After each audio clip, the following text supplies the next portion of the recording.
pastor então aqui à frente, né? Já vem, fica à vontade, né? Que Deus abençoe a mensagem da palavra.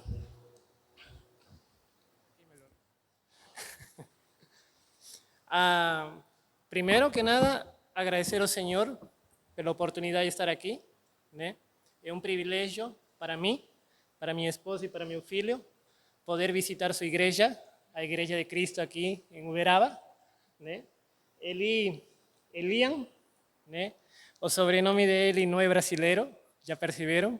Ele se chama Lian Xin, porque tem um sobrenome chinês.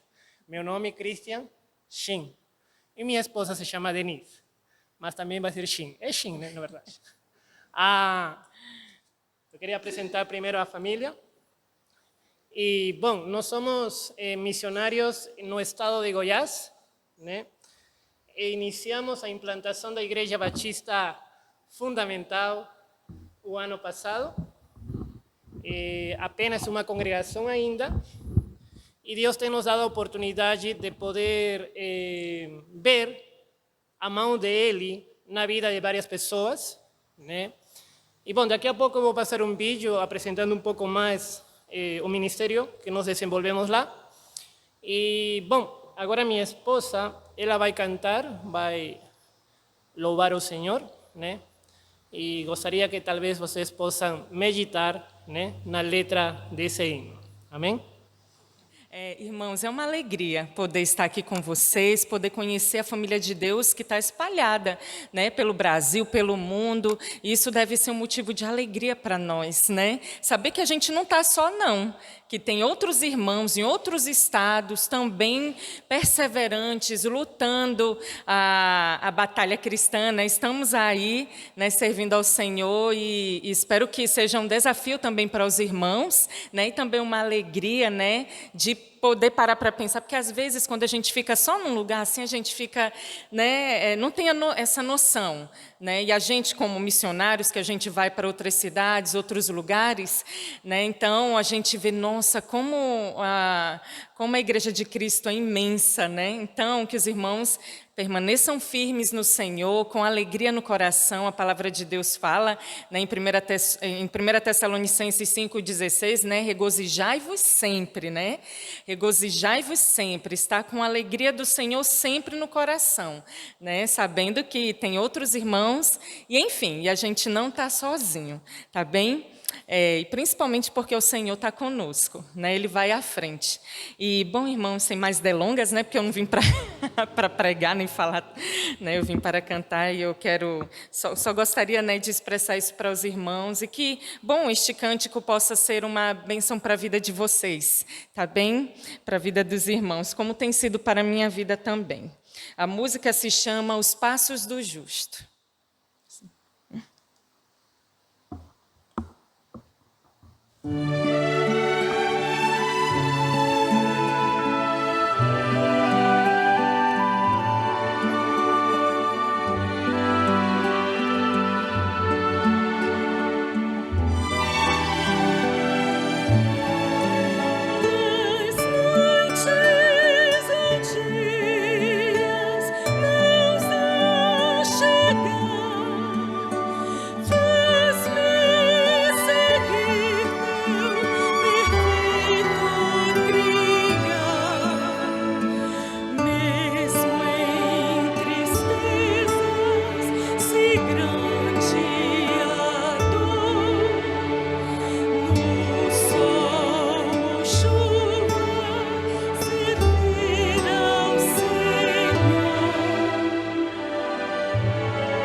agora sim, irmãos, eu gostaria de apresentar para vocês nosso ministério.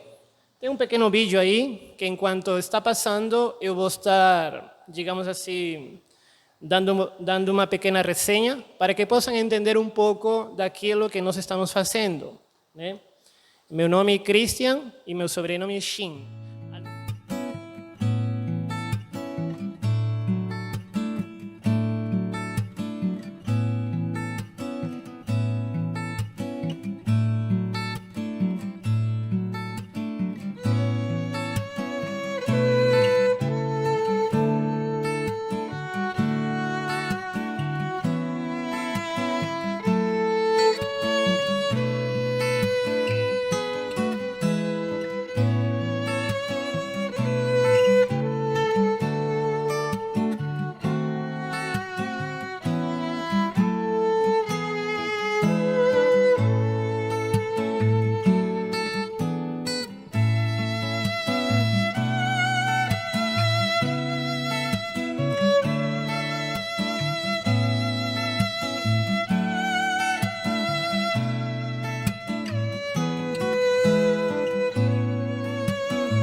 E algo que eu considero muito importante, obra missionária que inicia com visão missionária é uma obra que Deus com certeza vai abençoar, né?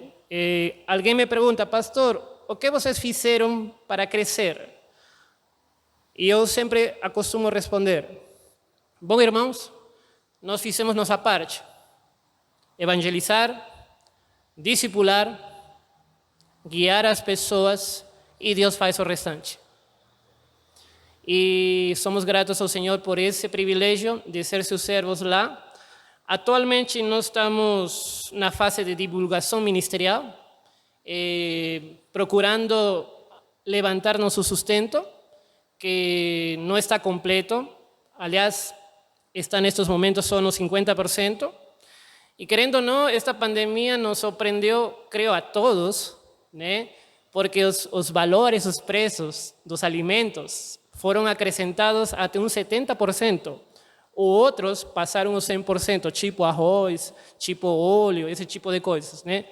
E, bom, estamos confiando no Senhor e gostaria talvez pedir aos irmãos como igreja que possam considerar nosso projeto missionário, primeiro com as orações, e se Deus tocar o coração da igreja, seria um grande privilégio ser apoiados por vocês.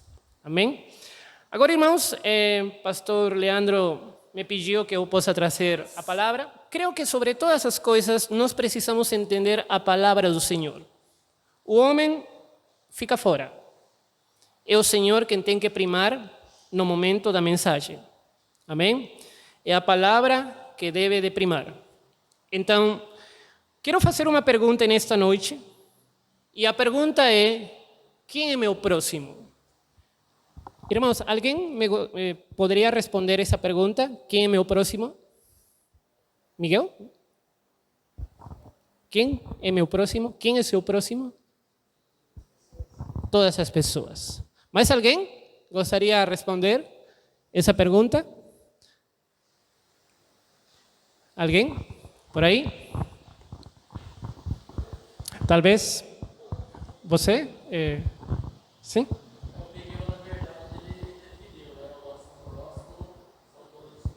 Todas as pessoas. Mais alguém tem algum conceito diferente de quem é meu próximo? Irmãos, interessante que a palavra do Senhor nos dá respostas que às vezes nós não esperamos. E talvez a resposta não está errada. Sim, as pessoas fazem parte do grupo que nós chamamos próximo. Mas Cristo Jesus deu uma resposta maior àquela que talvez nós conhecemos. Muito maior. Vamos a nossas Bíblias, por favor, ao livro de Lucas, capítulo 10, versículo 25 até o versículo 37. O título da mensagem desta noite é "Quem é meu próximo?". Por que esta mensagem? Porque o culto desta noite é um culto missionário. Amém? E deixa-me falar uma coisa muito importante. Se nós não amamos ao nosso próximo, não poderemos desenvolver missões. Se você não ama ao próximo, vai ser impossível, ou quase impossível, que a obra missionária possa ser expandida em diferentes lugares, começando aqui em casa. Sim? Vamos, por favor, na palavra. Lucas capítulo 10, versículo 25. A palavra do Senhor diz o seguinte: "E eis que se levantou um certo doutor da lei". Eu vou parar em alguns versículos para tentar explicar algumas coisas interessantes. Certo doutor da lei, alguém que conhecia a palavra do Senhor, alguém que sabia os mandamentos de Deus, tentando-o, dizendo: "Mestre, que farei para herdar a vida eterna?". É uma pergunta. E Jesus lhe disse: "Que está escrito na lei? Como lês?". E respondendo ele disse: "Amarás ao Senhor teu Deus de todo o teu coração e de toda a tua alma e de todas as tuas forças e de todo o teu entendimento, e a teu próximo como a ti mesmo". Só que nesta resposta dada por essa pessoa conhecedora da palavra do Senhor, há um pequeno problema. O ser humano, por natureza, nasce egoísta. Eu tenho um filho de apenas 6 meses. E a gente começa a perceber que quando vem outro menino, bebê, ele começa a reclamar. Espera aí, bebê pode fazer essas coisas? Se você tem filho, você vai concordar comigo. Eu já vi na igreja, na congregação, criancinhas com seus brinquedos, e chega outra criança, pega o brinquedo dele, e o que acontece? A Terceira Guerra Mundial, irmãos. Por quê? Porque ele não gosta de compartilhar. Certo? Então, nesta resposta, irmãos, encontramos um pequeno problema. O homem, o ser humano, é egoísta. Mas a lei diz: amarás a teu próximo como a ti mesmo. Continuamos. E disse-lhe: respondestes bem, faze isso e viverás.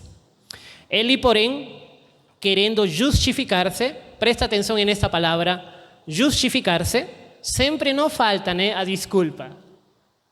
Ele diz: Assim mesmo, disse a Jesus: e quem é meu próximo? Espera aí, Jesus, o Senhor acabou de me contradizer, então eu vou fazer outra pergunta para o Senhor: quem é meu próximo? E aqui vem essa história muito conhecida por todos nós, a história do bom samaritano. E respondendo, Jesus descia um homem de Jerusalém para Jericó e caiu nas mãos dos salteadores, os quais o despojaram. E espancando-o, se retiraram, deixando-o meio morto. Depois, ocasionalmente, descia pelo mesmo caminho certo sacerdote, e vendo-o, passou de largo. E de igual modo, também um levita, chegando àquele lugar, e vendo-o, passou de largo. Mas certo samaritano, viajando, veio até ele, e vendo-o, foi movido de íntima compaixão. E aproximando-se, atou-lhe as feridas, deitando-lhes azeite e vinho, e pondo-o sobre seu animal, levou-o para uma estalagem, e cuidou dele. E partindo no outro dia, tirou 2 dinheiros, e deu ao hospedeiro, e disse-lhe: cuida dele, e tudo o que demais gastares, eu te pagarei quando voltar. Qual, pois, e prestem atenção aqui na resposta de Jesus, e na resposta que ele vai dar para todos nós que pensamos que nosso próximo é todo mundo. Qual, pois, destes 3 te parece que foi o próximo daquele que caiu nas mãos dos salteadores? E essa pessoa responde, e ele disse: o que usou de misericórdia para com ele. Disse, pois, Jesus: vai e fazer da mesma maneira. Irmãos, sabem quem é nosso próximo? Aquele que precisa de misericórdia. Sabem por que fica um pouco rotinário falar: minha esposa é meu próximo? Porque nós já temos intimidade com nossa companheira. Nós já conhecemos a ela, como vai reagir, já sabemos como ela vai se sentir, ela também nos conhece a nós, e como que as coisas naquele momento podem ser resolvidas de uma forma fácil.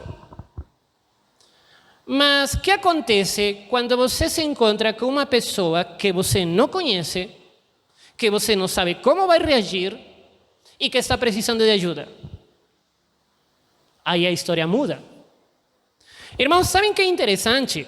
E eu falei isto na manhã, lá na Igreja Batista Regular Maranata, muito obrigado, que aqui na igreja nós temos uma cultura. E aqui na igreja nós temos códigos. Ou seja, aqui na igreja chegamos aqui, cumprimentamos assim: oi pastor, tudo bem? Boa noite, bom dia, graça e paz. Paz do Senhor, que o Senhor o abençoe. Podemos orar? Interessante que essa prática que nós realizamos aqui dentro da igreja não se realiza na escola, não se realiza no serviço, não se realiza em nossa rua onde nós moramos, não acontece da mesma forma. Aqui é uma cultura totalmente diferente. Um sistema de práticas, de costumes, nos quais nós temos nos acostumado. E eu não sei se aqui, nesta noite, tem um visitante que chega pela primeira vez. Geralmente, os visitantes acostumam se sentar do meio para trás. Normalmente. Sim? Só que o visitante que chega pela primeira vez, ele está chegando aqui na igreja pensando: eu vou chegar naquele lugar para poder ouvir a voz de Deus e poder, não falam, mas pretendem, e poder ver como é um crente. Certo? E essa pessoa que chega pela primeira vez, chega com expectativas. Lá na igreja vão me amar. Lá na igreja vão orar por mim. Lá na igreja vão me ajudar. É assim ou não? Só que aqui na igreja, aqueles que sabem mais da palavra do Senhor, muitas vezes são os que menos se aproximam àquele que chega pela primeira vez. Pelo menos em nossa igreja acontece, irmãos. Talvez nesta igreja não aconteça, mas lá acontece. E uma coisa que eu costumo falar para os irmãos: irmãos, está totalmente errado. Porque da mesma forma que eu trato a Miguel, é a mesma forma que eu vou tratar a João, a José, a Marta, a Maria. Só que aqui começa um pequeno problema que, se nós não conseguimos tratar em seu momento, pode virar um grande problema. Aqui no Brasil, eu aprendi um título dado para aquele grupo de pessoas seleto. O título é Panelinha. Quando eu cheguei pela primeira vez, eu fui a alguns lugares e acontece que sempre percebi aqui, um grupo aqui, os íntimos, né? E quando alguém queria entrar, como que olhavam assim, sim, tudo bem, que bom, irmão, mas voltavam para os seus assuntos. Aí eu fui pensando, mas a palavra do Senhor não ensina isso. A palavra do Senhor diz: ama teu próximo como a ti mesmo, todos somos iguais. Pelo menos que eu saiba, eu posso falar um pouco diferente a você, mas eu não sou melhor que você, nem tampouco pior. Deus nos criou da mesma forma a todos. Ou alguém de vocês, irmãos, tem 6 dedos? 6 dedos nas mãos, 6 dedos nos pés? Eu não sei, irmãos. Talvez isso não faz diferentes. Ou talvez porque eu sou descendente asiático, sou diferente a você. Perante os olhos do Senhor, somos iguais. E quando nós tentamos fazer missões, irmãos, o grande problema que encontramos é que não olhamos, às vezes, ao próximo. Sabem por quê? Pela falta de misericórdia. Uma pergunta: o que significa misericórdia? O que significa misericórdia? O conceito bíblico de misericórdia é: Deus não me dá o que eu mereço. Eu gosto, irmãos, de aprofundar muito no estudo da palavra do Senhor. Eu, digamos assim, eu sou um batista raiz. Por quê? Porque o grande diferencial da igreja batista é uma igreja que ensina, ou pelo menos procura ensinar, a palavra de uma forma aprofundada. O conceito bíblico é: Deus não me dá aquilo que eu mereço. Por quê? Que merecíamos nós, irmãos, antes de aceitar a Jesus? Que merecíamos? ¿Merecíamos o quê? O inferno. ¿Saben por quê? Porque nós nascemos com essência de pecado. E estamos totalmente condenados a partir da essência de pecado. Meu filho já nasceu com a essência de pecado, que em algum momento ele sozinho vai aprender a pecar. Porque eu não vou gastar tempo para falar para meu filho: Lia, vou te ensinar a pecar. Alguém de vocês pais fez isso? Ou como aconteceu? De uma forma natural. Talvez o primeiro que aconteceu, que seu filho começou a apresentar desculpas. E a desculpa, irmãos, é uma mentira disfarçada. É pecado. E aos poucos o ser humano começa a pecar. Por esse motivo, a palavra do Senhor em Romanos capítulo 6, 23 diz que o salário do pecado é a morte. Mas a dádiva, o presente de Deus é a vida. Aí se mostra a misericórdia do Senhor. Deus não me dá o que eu mereço. Deus me dá um presente imerecido.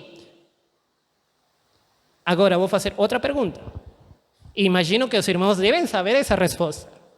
Porque, aliás, é o nome da igreja: graça. ¿Qué significa gracia? Favor y merecido. Irmãos, vocês devem saber essa resposta automaticamente. Graça. Deus nos dá a salvação como um presente. Eu não posso comprá-la, eu não posso ganhá-la, eu tenho que aceitá-la. Porque Cristo que fez o sacrifício naquela cruz por todos nós. Então, irmãos, quando nós entendemos o sentido da obra missionária, é quando nós vamos entender o propósito pelo qual nós estamos aqui. Amar aquelas pessoas que precisam ser amadas, mostrando misericórdia. En esta historia, hermanos,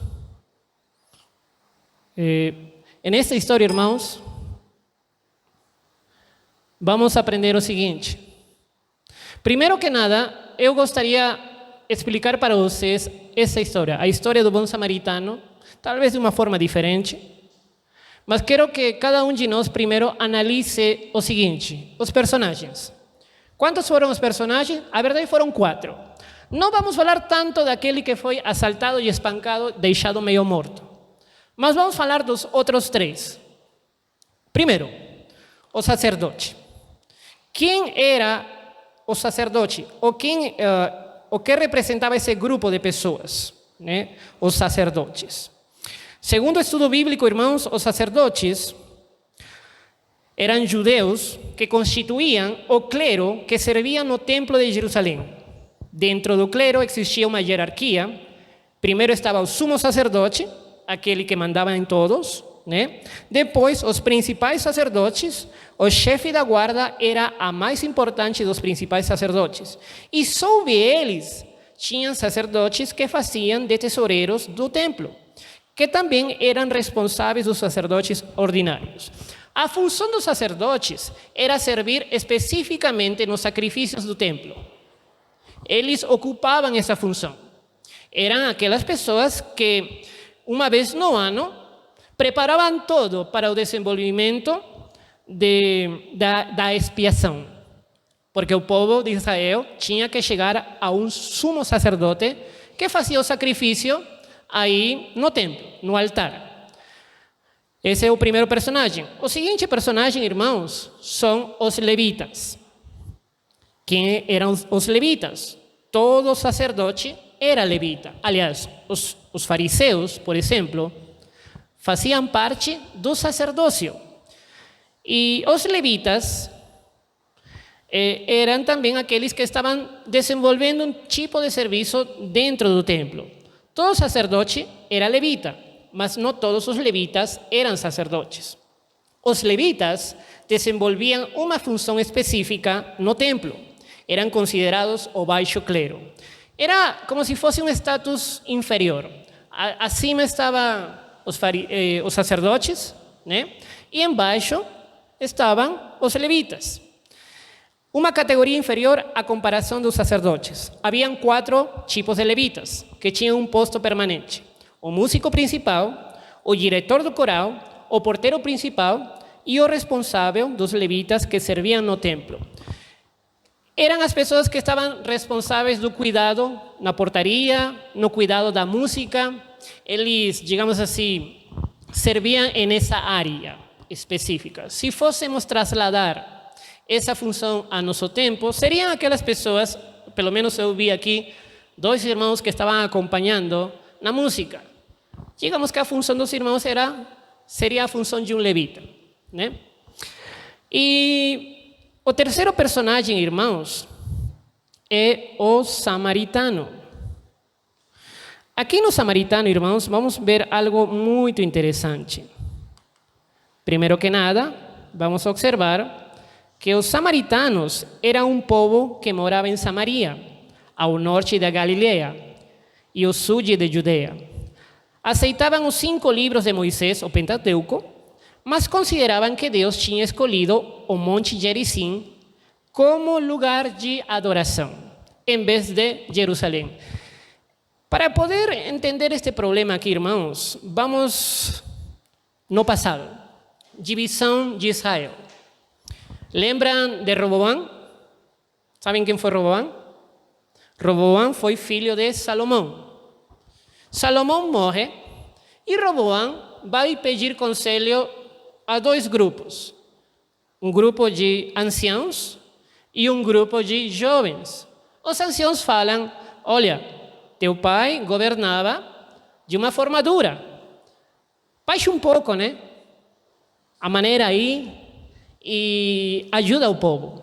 Aí ele vai pedir conselho aos jovens.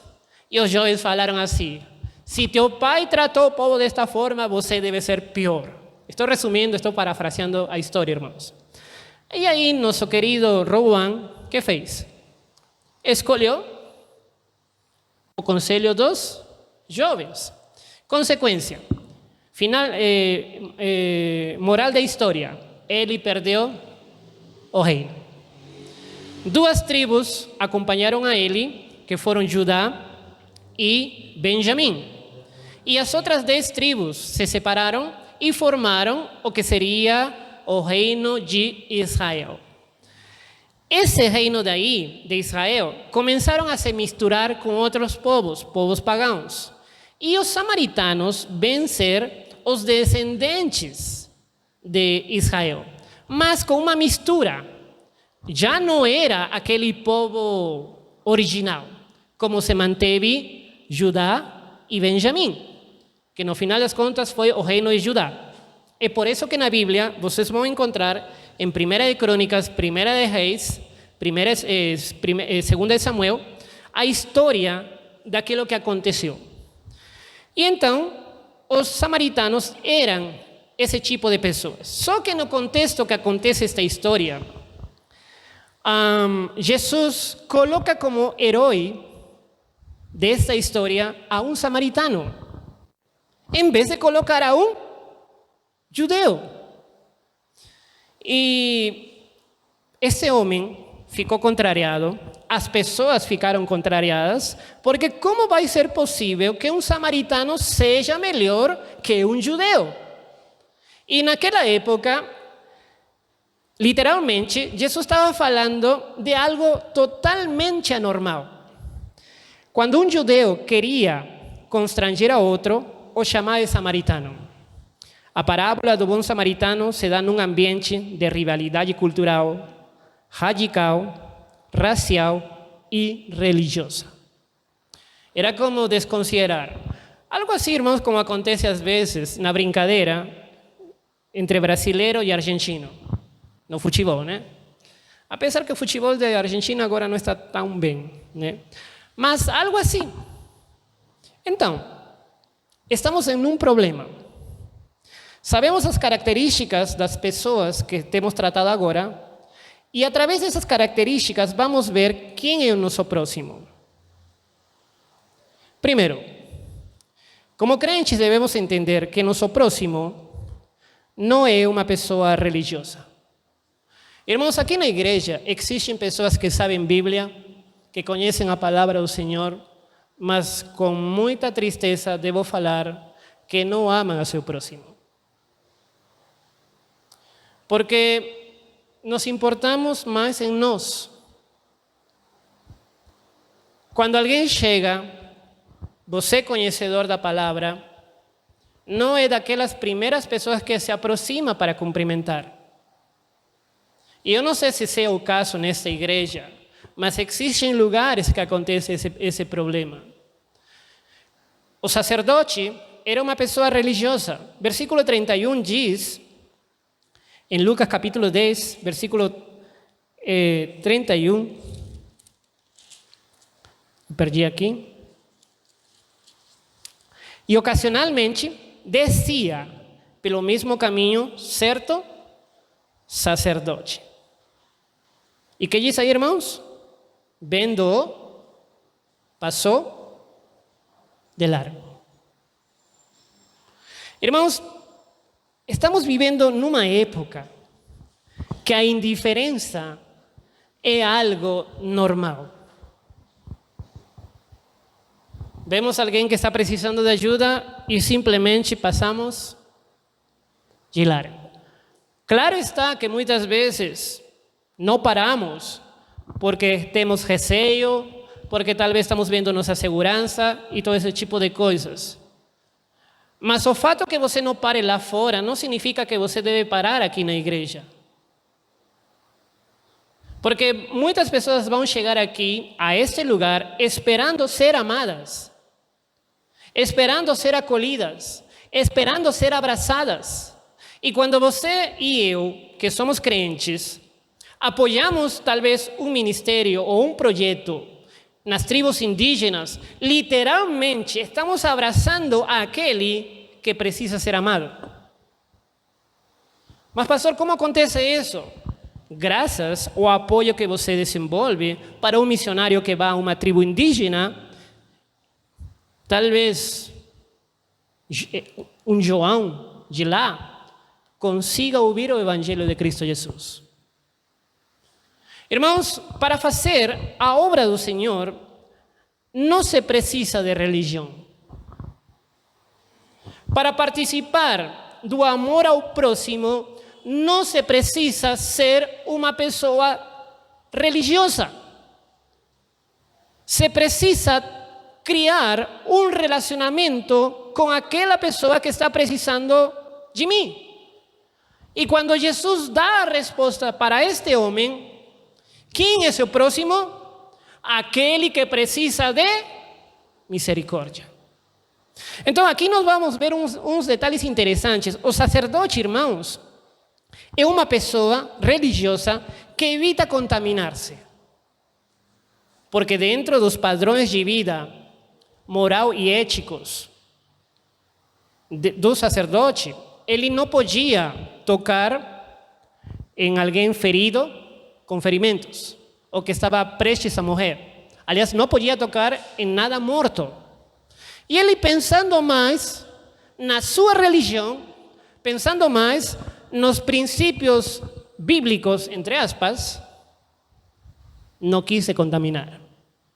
Isso me lembra a nossa época atual, no qual nós pensamos assim: essa pessoa aí nunca vai mudar, é por isso que eu não vou me aproximar a ele.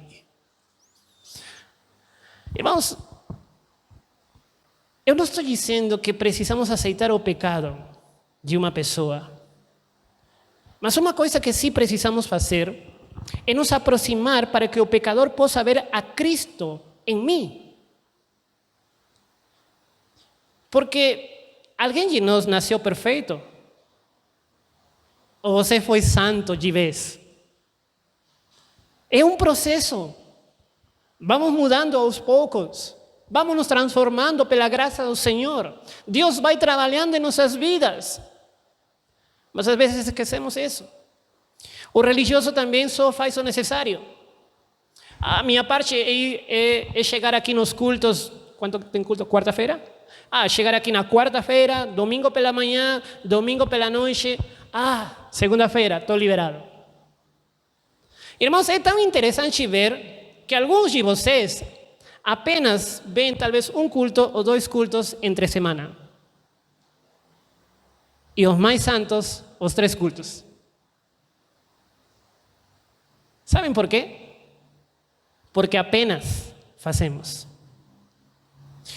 A semana tem 168 horas. Você pode fazer as contas aí. Se você gosta de matemática, você vai ver. 24 vezes 7 dá 168 horas. O interessante de toda essa matemática é que nós, crentes na média, só dedicamos apenas 4 horas e meia. Mas não deveria acontecer aí. Devemos tirar a religião. Um religioso também esquece o que é verdadeiro. E esse daí é um grande problema que não permite amar ao próximo. Segunda coisa, irmãos, que vamos ver. Para amar ao meu próximo, não preciso de capacidades. Nosso próximo não é um capacitado, não é aquela pessoa que, digamos, há uma questão de capacidade. Só alguns têm a capacidade de amar, outros não. Os levitas tinham a capacidade, só que o capacitado se somete às leis da religião. Pastor, o que o Senhor manda? Vou tocar só, irmão, só toca. E aqui vemos um grupo de irmãos e irmãs que estão limpando. Ah, eu sou músico, eu não posso mexer nessas coisas. Ah, isso daí para outras pessoas. Você me desculpa, viu? Irmãos, os capacitados são aquelas pessoas que precisam expressar realmente o amor. O capacitado se somete às leis da religião, o capacitado olha a necessidade, mas não participa. Vão chegar pessoas, irmãos, aqui nessa igreja, talvez já chegaram. O pastor me mostrou uma obra social que vocês estão desenvolvendo. Muito interessante, irmãos. E estão de parabéns. Porque a igreja precisa ser um lugar onde as pessoas vejam que aí vão ser ajudadas. Mas não com coisas materiais. As coisas materiais são secundárias. Primeiro que nada deve estar a palavra do Senhor. E o levita, irmãos, muitas vezes só procura um ascenso. Ele não se aproximou àquele que estava caído, aquele que foi espancado, porque pensou, se o sacerdote não ajudou, então eu tampouco ajudo, porque eu não quero me contaminar. Mas aqui vem a lição que todos nós já conhecemos. Nosso próximo, irmãos, amar ao próximo é uma questão de misericórdia. E acabo aqui, em este ponto.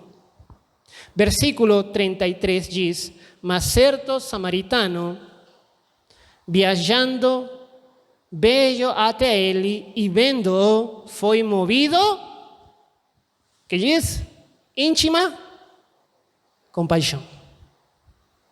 E aproximando-se, atou-lhe as feridas, deitando-lhes azeite e vinho, e pondo sobre o seu animal, levou para uma estalagem e cuidou dele.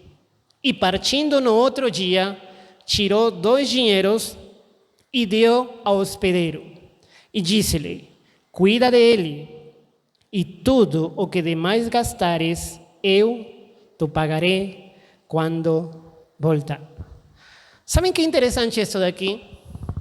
O samaritano usou da misericórdia.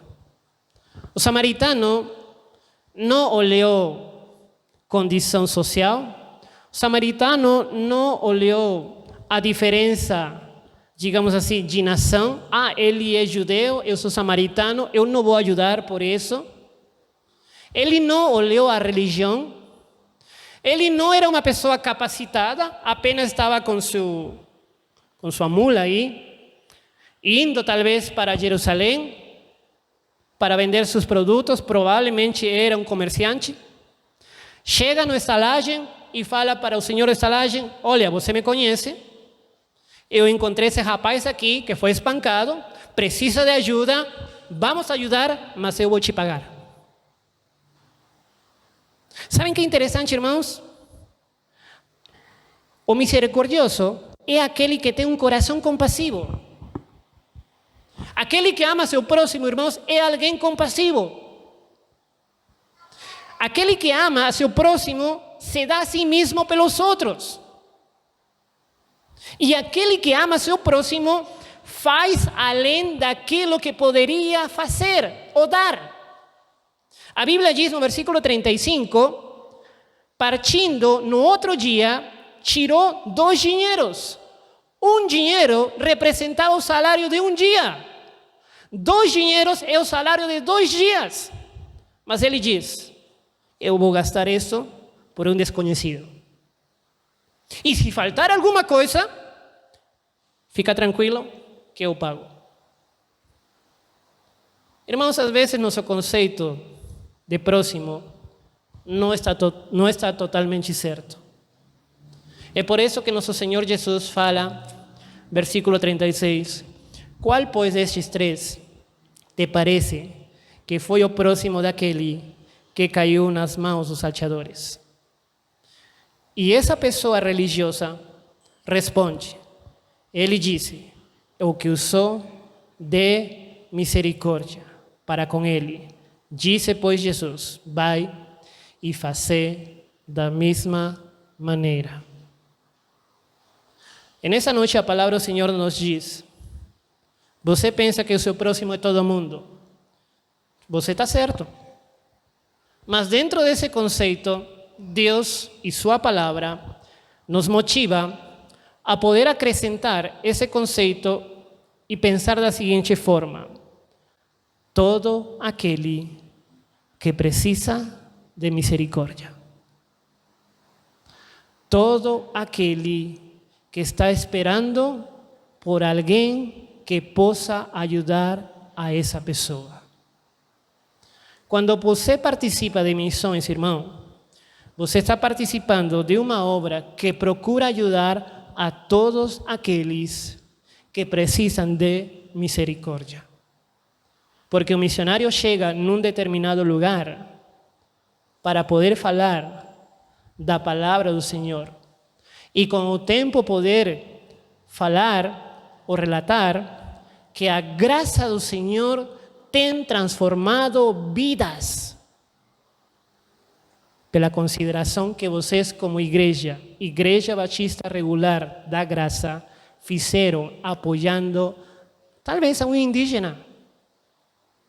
Talvez você nunca conheça ele, mas lá no céu, quando estejamos na presença do Senhor um dia, talvez um pequeno João se aproximará e dirá: obrigado, porque eu soube que sua igreja mandou aquele missionário que me falou de Cristo. Quem é o meu próximo? Todo aquele que precisa de misericórdia. Que o Senhor possa abençoar sua palavra. Pastor.